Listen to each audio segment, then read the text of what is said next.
जयंती के दिन खड़गपुर के केंद्रीय विद्यालय में उन्होंने भारत दर्शन नाटक में अभिनय किया। उसी वर्ष वे अखिल भारतीय कांग्रेस कमेटी के सदस्य बने। 1927 में सिन्हा विधान परिषद के सदस्य बने और 1929 में बिहार प्रदेश कांग्रेस समिति के महासचिव बने। 1930 में उन्होंने गढ़पुरा में नमक सत्याग्रह में भाग लिया।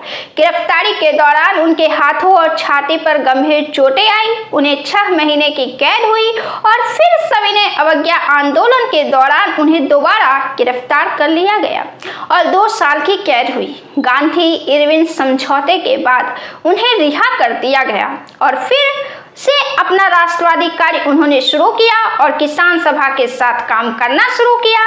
9 जनवरी 1932 को उन्हें 2 साल के कठोर कारावास और 1000 रुपये के जुर्माने की सजा सुनाई गई। अक्टूबर 1933 में उन्हें हजारीबाग जेल से रिहा किया गया। 1934 के नेपाल बिहार भूकंप के बाद वे राहत और पुनर्वास में शामिल थे।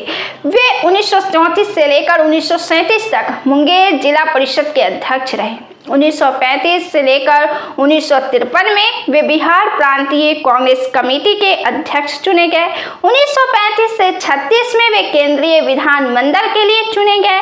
श्री सिन्हा 1935, 1946, 1952 और 1957 में बिहार विधान सभा के लिए चुने गए और लगातार तीनों कार्यकालों में कांग्रेस विधायकों दल के नेता के तौर पर चुने गए। सिन्हा 1936 में बीपीसीसी के अध्यक्ष भी बने थे और उनके साथ एएन सिन्हा उनके डिप्टी थे। वे इसकी कार्यकारिणी समिति के सदस्य थे और वे दोनों ने 30 साल से अधिक समय तक इस पद को संभाला था।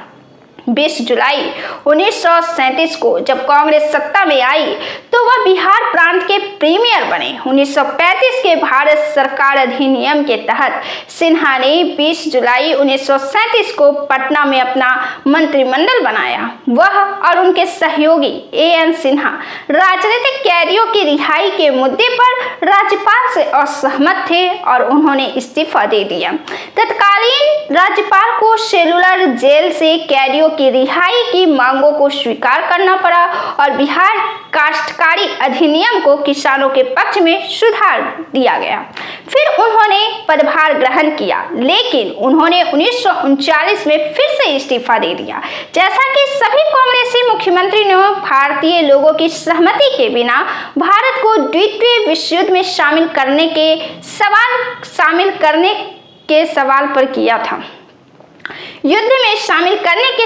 पर किया था।